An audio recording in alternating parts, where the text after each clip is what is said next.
there's more Darkmoon Faire cards. It never ends, and we got a little legendary here to take a look at for Rogue. It's Grand Empress Shekzara, a 6 mana 5/7 battlecry. Discover a card in your deck and draw all copies of it. So some pretty interesting things I think can happen with this card. So of course there's just like a base utility here.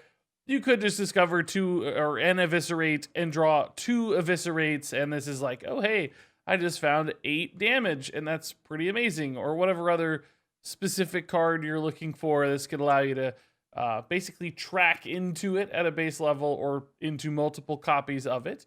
But that's not that exciting, right? Nobody really wants to spend 6 mana to do that sort of thing. You'd rather just run a bunch of cheaper card draw, I think, played throughout the course of the game. But where this becomes exciting and cool and interesting is that if you're doing things like shuffling lots of a certain card into your deck. So say you're playing like Togwaggle Scheme or like Shadow of Death or like our new card Ticket Master that's shuffling tickets into your deck. Then you have, more than 2 of a given card in your deck. Maybe you have like 6 or 10. And then you play Grand Empress Shekzara and you're drawing 6 cards or drawing 10 cards. And sometimes those are cast when drawn effects, like with the Ticketmaster shuffling tickets which summon 3/3s into your deck.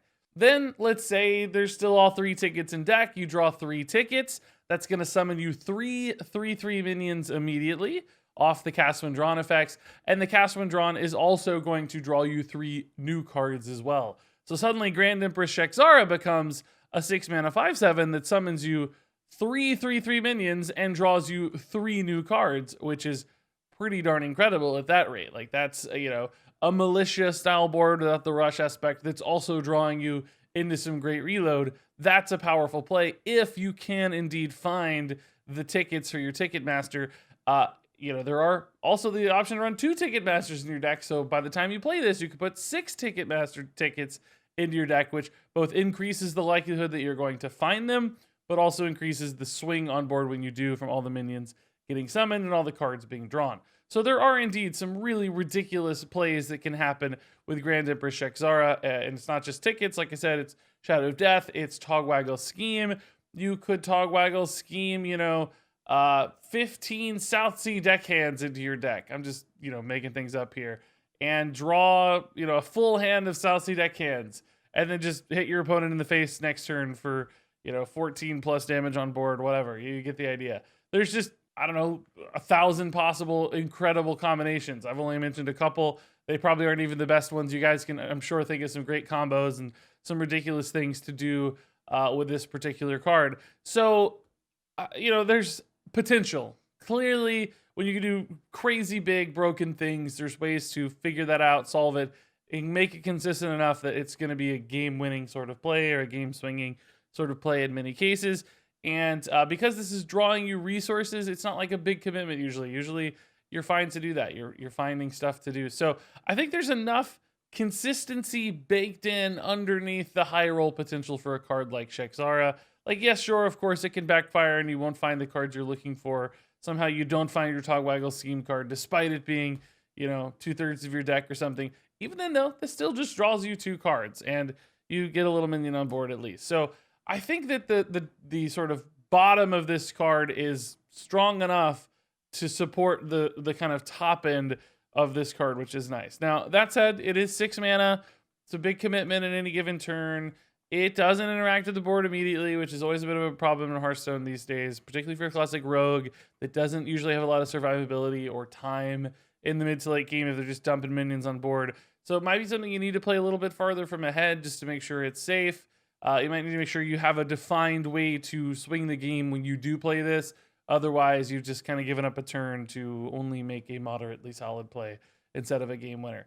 So, some things that hold this back, but nonetheless, when the high rolls are that high and the potential is this big, I think this is actually a really interesting card to perhaps build around on some kind of crazy deck and also just include perhaps in other tempo decks as well as a top end option to find your damage, find your cool thing.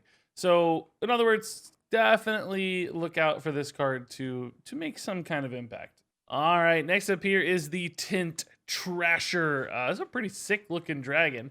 It's a 5-mana 5/5 for Warrior with Rush, and it will cost 1 less for each friendly minion with a unique minion type. So a little bit here, additional Menagerie support for Warrior if you've got a deck running a bunch of different minion types because of N'Zoth. Then certainly your Tint Trasher, I keep wanting to say Thrasher for some reason, your Tint Trasher gets cheaper and cheaper, which is really nice. At a base level of 5-mana 5/5 Rush, it sounds good at first glance, but the more you think about it, you're like, okay, yeah, that's really not that good. Even at 4 mana, I think this card is merely acceptable. It's really when it gets down to 3 mana or less that I think it starts to feel extra good. Like a 3-mana 5/5 with Rush, that's nice.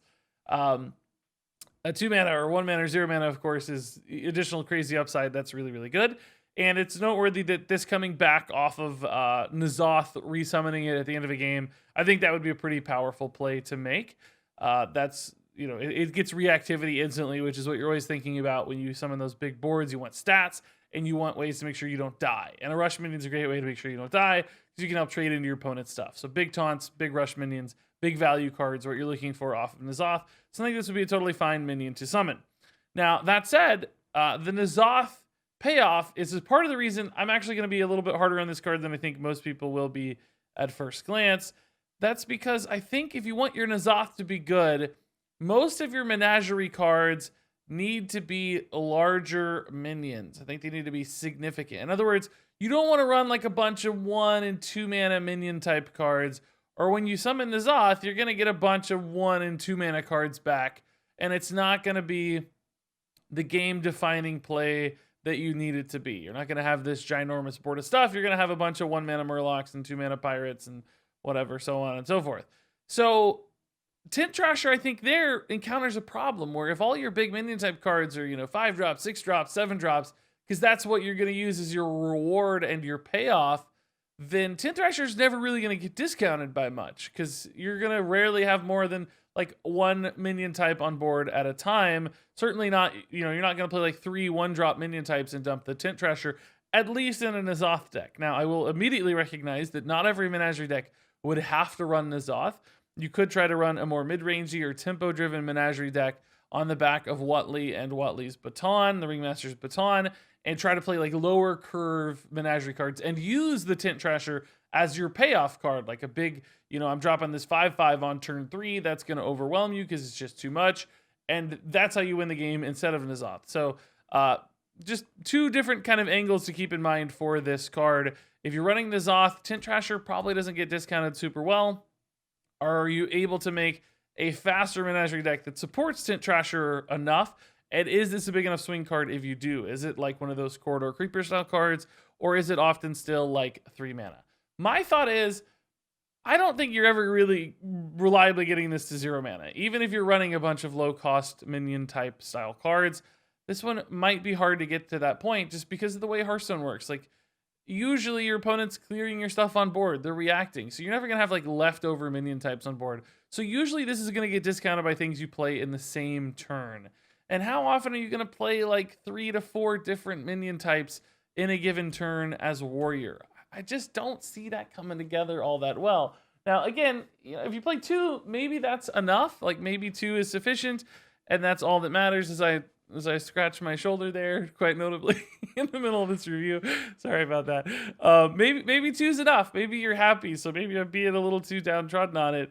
But I just see a couple challenges to overcome for the Tint Thrasher. That said, it's a big 5/5. It's often discounted. Things getting discounted in Hearthstone has reliably been a very powerful mechanic. I just think the discount here is challenging, and the deck fit here could be a bit problematic as well. So share your thoughts on the Tint Trasher, guys. What deck is it going to go into? What kind of turns are going to support it? Because that's what I'm not visualizing super well. What are you playing in the same turn as this? What's left over on board? Walk me through the details and the specifics, because that's where I get hung up. I mean, obviously, when we talk about theoreticals, but when we try to nail in the context from both a deck and game state standpoint, I don't see when this one comes down. Maybe you're going to tell me a 5-mana 5/5 with Rush is enough. I don't think that's true. Perhaps it's true if you have dragon synergies or other menagerie synergies. Maybe you're okay with that, and that's your argument. But I want to hear your arguments anyway, because I look at this and I'm like, okay, it's solid, but I'm not totally sold or in love just yet. Moving on here to a new Mage Secret, the Rigged Fair game. It's a 3-mana secret, and it reads, if you didn't take any damage during your opponent's turn, you draw 3 cards. So a 3-mana draw 3, that's great. I mean, that's an awesome result. Mage loves having cards in particular. This is, a condition we've already seen in the past with the Sanctuary card for Paladin. But notably, that was a side quest, so your opponent knew what it was when you played it. They knew they needed to understand it. With this one, they won't know for sure that it's Rigged Fair game. So they won't know that they need to hit your face that obviously. And of course, we have secrets that discourage the opponent hitting face as well. So things like Flame Ward, sometimes even Ice Barrier or Vaporize. They might be like, oh man, I got this minion on board, but if I attack, I'm going to play into Flame Ward. If I don't attack, I'm playing into Rigged Fair game. So there is this dilemma that exists here with this card that didn't exist with Sanctuary, which I do think increases the consistency, because Sanctuary hasn't been particularly great. Rigged Fair game, I think, could definitely be better based on the same condition. And as far as a result is concerned, I think drawing 3 cards sometimes better than the 3/6 minion you get off Sanctuary, but it just depends on the situation and deck. Now, that said, if you have strong secret synergy cards, teaser for our next card, the Occult Conjurer, which gives you 8/8 in stats on turn 4 if you're controlling a secret. Sometimes you don't want your opponent proccing the secret, and I think with Rigged Fair game, there will be many decks and instances where the opponent doesn't proc the secret. If let's say you're playing like Priest and they just haven't really played a minion yet, they're just kind of hero powering in the early game. Rigged Fair game has a pretty good chance of just not getting procced. Like it's gonna stay there, and sometimes you might be sad about that. But if you're playing Occult Conjurer here and you want to keep your secret up going into turn 4, you've got plenty of secret synergy cards. So I don't think that's a problem at all if it doesn't go off. It's going to go off eventually. You're going to take damage and you're going to find that reload. And in the meantime, you're just reaping the rewards of secret synergy cards. So what that means is you got a secret here with a pretty good payoff. You've got a secret that can be fairly consistent at staying up for your secret synergy cards. If you're playing this in a secret built deck anyway, you can do things like Curator Mage on turn 3 with this. You don't really care if the secret's super high tempo, because your Curator Mage is what's contesting the board. Your opponent's reacting to the Curator Mage, so they're less likely to hit your face because they're spending their mana, their time, their trades dealing with that minion. In that case, you're getting 3 bonus cards. That's awesome. If they do still hit your face, great. You got your turn 4 play. Feels like I'm saying a lot without really saying anything. So at the end of the day, to sum the sucker up, I think there's a lot of utility here. I think certain decks will love the card draw. I think certain decks will love a sticky secret that summons you your double 4/4 that we're going to talk about here in a second. I'm sure a secret like this one has enough payoff, in other words, and enough kind of sneakiness about it that either a secret mage, maybe even just a more greedy mage, will probably toss this in. Even if they don't, a card like this existing off of a billion different random generation effects for mage is going to be impactful. It's going to be important. You're going to see the secret a lot. It's going to have a big impact on Hearthstone, and I still think it will also get run in some decks as well. So moving on here to the Occult Conjurer we teased. 4 mana 4/4 Battlecry. If you control a secret, summon a copy of this. So really nice natural on-curve follow-up to the turn 3 Mage Secrets into some nice bodies. Like 2 4/4s is great. It's like, think about like Steel Dancer. Steel Dancer is sometimes summoning you random 4-drops, random 3-drops. This is that, but a little bit more consistent, assuming you're able to keep a secret active. And as we saw with our past secret and talked about, sometimes that's not hard to do. A lot of Mage Secrets are kind of difficult to proc, and depending on like the matchup, you can almost even choose which secrets are going to be more difficult for your opponent. If they don't have stuff on board, a great face secret. If they're like a minion-based tempo deck, maybe a counter spell is more likely to stick. If you want to ensure your Occult Conjurer goes off, you've also got some sneaky stuff like you can Ancient Mysteries a secret and just hold it in hand. Wait to play it until turn 4 with your Occult Conjurer to make sure that you're going to get this proc off to get that 4/4 body. So I guess the question for me is what's the style of deck, like the archetype of a mage deck that wants to run this? We have a secret mage possibility. Certainly in wild format, that's always been a thing. It's really strong for as long as I can remember in wild, like last year or two at least. Standard format, we haven't had like a dedicated secret mage lately though. But that said, with cards like this, if there's any other secret support stuff, it could come together pretty quickly. There are still a few other secret support cards in standard format. You got the Cloud Prince, you got the dude who deals damage to the board when you play secrets. So there is that package that's starting to fuse together a little bit. But beyond that, I actually think you could just run this in like a Highlander mage almost. As long as you have, I think, a reasonable amount of card generation into potential secrets. But we've seen like Highlander Mage run a couple secrets like Flame Ward, Ice Barrier. Just toss a card like this in to have a good on-curve play. I think this card is better suited to more aggressive styles of play, but it can still be used as a nice speed bump defensively, just to make sure you have stuff to trade in the mid game. There's a lot of bodies to deal with your opponent's minions, so I think it's got a couple different angles where this one could work. Probably best suited to high pressure decks that are looking to swarm your opponent with minions, because this is a lot to deal with, but still utility otherwise, just because it's so much for its cost. I think Occult Conjurer has multiple ways to get played, and of course a lot of output when it does. This seems like a pretty solid card. Grand Empress Shek-Zara is a 4-star card. Tint Trasher is a 3-star card. Rigged Fair Game is a 4-star card. Occult Conjurer is a 4-star card.